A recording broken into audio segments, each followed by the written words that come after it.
So first of all, going into the game, I looked at the lineup and I thought, yeah, okay, it's not great, but Bruce had to work with what he's got. But I'm still a little bit disappointed to not see a few more youngsters chucked in there. Last game of the season, perfect opportunity to utilise some of them, as we saw when Keenan Davis came on and put himself about a bit. We'll discuss that a bit more in a bit.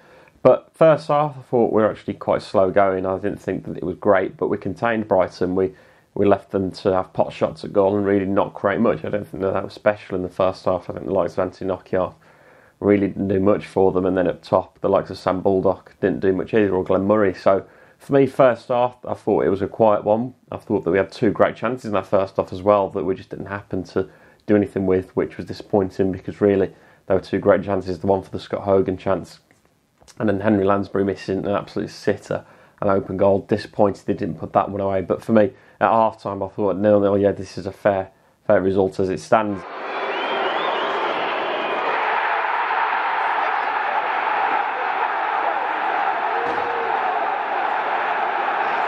Other than that, though, in the second half, the shackles came off.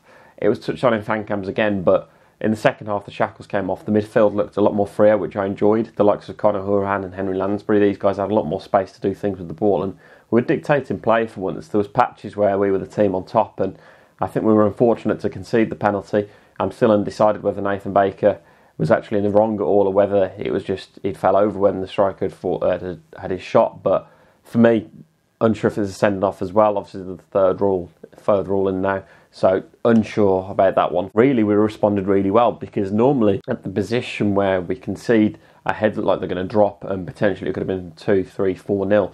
But we stuck in there, we stood deep and we ended up equalising. I thought it was a deserved goal as well because really Brighton were not that special yesterday, and I don't know if they were up for it because they're obviously promoted, but for me we looked the better side in that second half. With the shackles off, we were a lot more promising. I'm really happy with the second half performance. It's a better half than what we've seen than in the past weeks, and I think there's plenty of positives to take from that second half performance. I think in particular the performances of James Bree to be noted as well.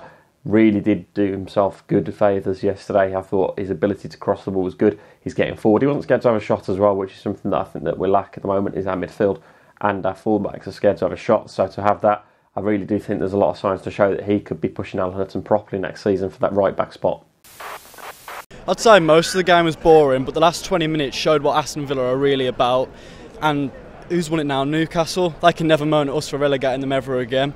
But there's still a lot of work to be done ourselves this summer if we want to get into the top 6 and get back into the Premier League where we belong.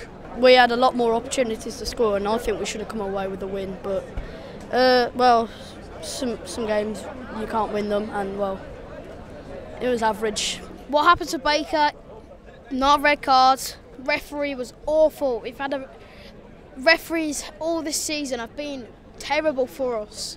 Well, I thought the first half was really well. I mean, Henry Lansbury just missed that amazing header and I think that should have gone in. And second half, good goal from Grealish and it's just Super Jack all the way he goes. When we did have the ball, we actually looked like we were going to do something. 100%. And I don't know why we don't do that.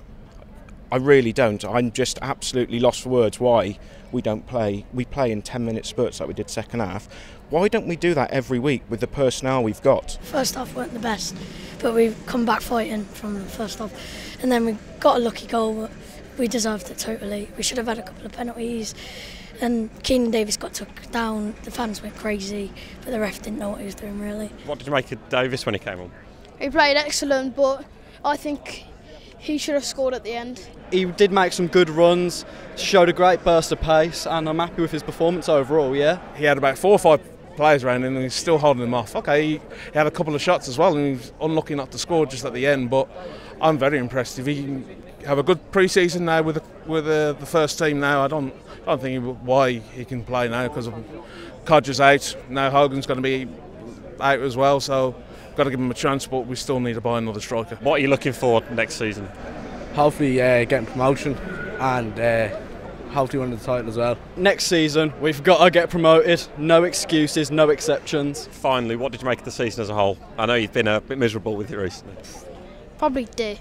I don't think this is the season that we wanted, but it's the same. Some good defeats, but start of the season against Rotherham was a really good game, and to end the season, a draw is perfect, but we should have won actually. Average. I think we done okay. We should have done better, but we didn't. But we come mid-table, which was okay. Player of the season. Well, I'll give it to Jonathan Codger, and the player of the match, man of the match, goes to Grealish for an absolutely amazing goal. Yeah. Thanks, Tom. It's okay, thank you. Project B6 is a fan-funded project. I'm going to underline that bit, fan-funded.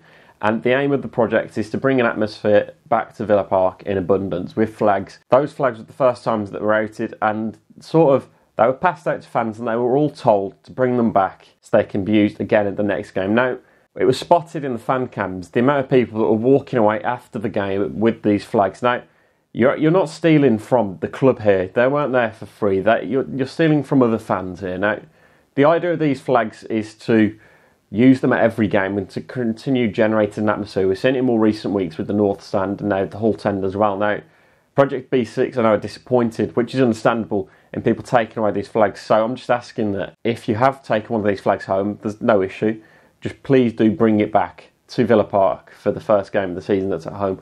Or if we can arrange before that with Project B6 for you to get those flags back to them, please do that. No fans are going to want to back a fan-funded project if people are putting in their own money into these flags and then people are walking away with them at the end of the game. I know that perhaps it could have been more signposted that these flags were not to be taken away, but really please do make sure that if you are taking these flags, you've taken them back. It's not fair on other fans and it affects everybody because they are trying hard, Project B6 are, to create an atmosphere. So we'll leave a link in the description below so you can actually contact Project B6 as well if you have got one of those flags. There's actually no issue with it. Just make sure it goes back to them. That's all they matter now, is that you get those flags back to them, because it means that they can be used again, as I've touched on. So over the course of the next few weeks or so, we're going to be doing a summary of the season from comments on YouTube. So get your comments in the section for this video now.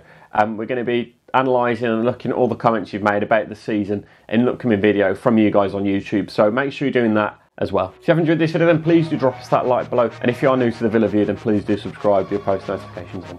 If you enjoyed that video, why not watch another? Click the video choices on screen now to go and watch them in full. Be sure to subscribe to the channel by clicking our logo there on the left. Easy peasy.